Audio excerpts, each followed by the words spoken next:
Hello, this is Frida Liu, and you're watching the Shift Asia World Summit Awards, or WSA. It's a global competition recognizing digital innovations that positively impact society. It connects startups, entrepreneurs, and thought leaders across 182 UN member states, promoting digital solutions to address local challenges and advance the UN SDGs. Reniko Sena, co-founder and CEO of Profisio, was appointed as the national expert for the WSA, and every year upwards of 900 nominations are submitted by national experts from around the world. Only 5 global winners in 8 categories are selected by a global jury. I'm here with the national winner for the Inclusion and Empowerment category for 2024, EVOLET. Now, EVOLET enhances financial inclusion for migrant workers, enabling direct remittances of essential services through a digital platform that supports local economies. I'm here with Johnson Yu. Now, as of July 2023, there are about 3 million migrant workers in Malaysia, of which many are unbanked. Before we get into more of your story, Jonathan, thank you for your time. But how many downloads have you had of this app since you launched it? Since day one, we have close to about 30,000 downloads. Currently, we have around 15,000 users now. All right, okay. You know, when you came up with this solution, right, what were some of the challenges that you have heard, when these migrant workers have only access to cash? Well, that is a very good question because it comes back to the story that I always tell when people ask how eVallet started, right?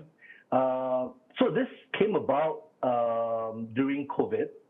So during COVID, I personally noticed that during that time, no one wanted to touch cash, right? So the only form of payment was, e-wallets and cashless payment or QR codes.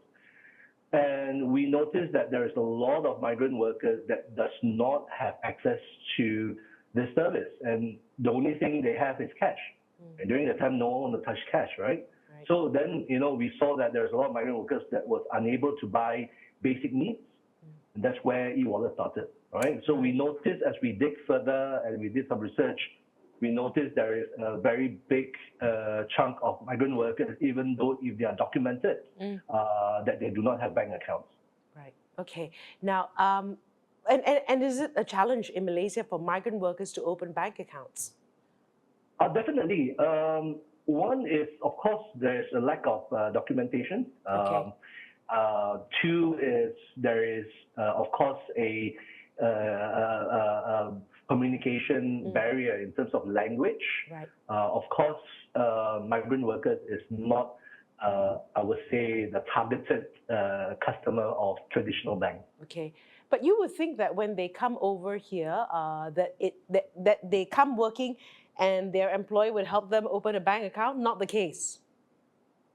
Yes and no, because one is that if you imagine, you have like 25,000 or 30,000 migrant workers, right? And, if they have bank accounts, then you can imagine that, every time they'll forget their PIN number, misplace their ATM card and things like that, then what happens, right? The HR will need to solve it for them or bring them to the bank to do all this, right? But there's also a big chunk of it where employees still choose till today to pay in cash, right? For various reasons, which I'll not go into. So that basically creates that gap in terms of having a bank account for migrant workers. You said you won't go into. Give me one reason why. I want you to go into it. Probably it's for taxation as well. Okay. Things like that. Right. So that's why they still need to choose to pay by cash because we also noticed that there's a lot of migrant workers that are not paid in full some of the times. Yeah. Okay. So there are also other e-wallets available in Malaysia, right? Would yours be different in the services rendered? In terms of per se, all the e-wallets are, basically the same, right? In terms of processing payments, providing services and all that, right? But for us, in terms of how are we different from competitors is that we concentrate on the entire ecosystem. Actually, for us, we are trying to reduce remittance amount rather than increase it. But we replace it in terms of giving them access to product and services, even for product and services in their home country, right? Yeah. So, a lot of our competitors, their brick and mortar is always remittance. But, migrant workers, they remit close to about 21 million USD, 21 billion USD Wow. Out of Malaysia every year.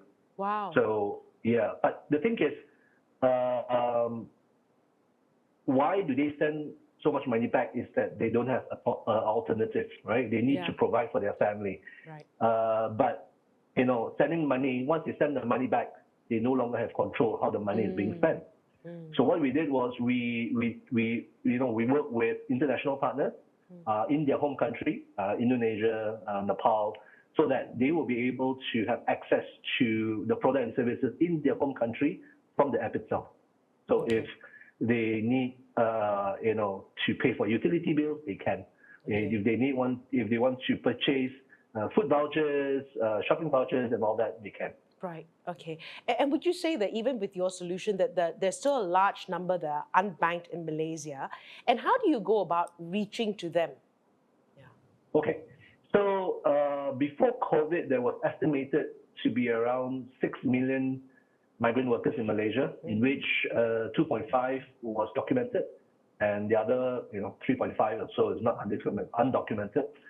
Right. How we reach them, basically, we noticed is that first thing is that we need to ensure that, salary or money goes into the wallet itself, rather than them, looking for places to top up the wallet. So what we did was we went directly to employers. So we work very closely with employers. Okay. We provide them with a system where they are able to do the salary payout directly into their employees' e-wallet account. Right. And are you only focused on Malaysia at the moment? Are there plans to expand to other markets, or is it different in other markets? Currently, it's all focused in Malaysia. After all, e-wallet is a made in Malaysia homegrown company. Right. But we have started talking to other countries as well who are interested in that solution as well. One of it was Thailand. We did a presentation to the Labour Department of Thailand, where they wanted to have similar solutions for their migrant workers as well. Okay, so these are the countries that have a large number of migrant workers. Are there other matters that you would like to discuss that I have not asked you yet, Jonathan? Well, I think as Malaysia goes directly into a cashless environment, I think before you want to help anyone, any group, or any segment of clients and all that, I think the most important is that we need to digitalize them. So now in this age, once you digitalize them, then whatever that you want to help them with, whatever you want to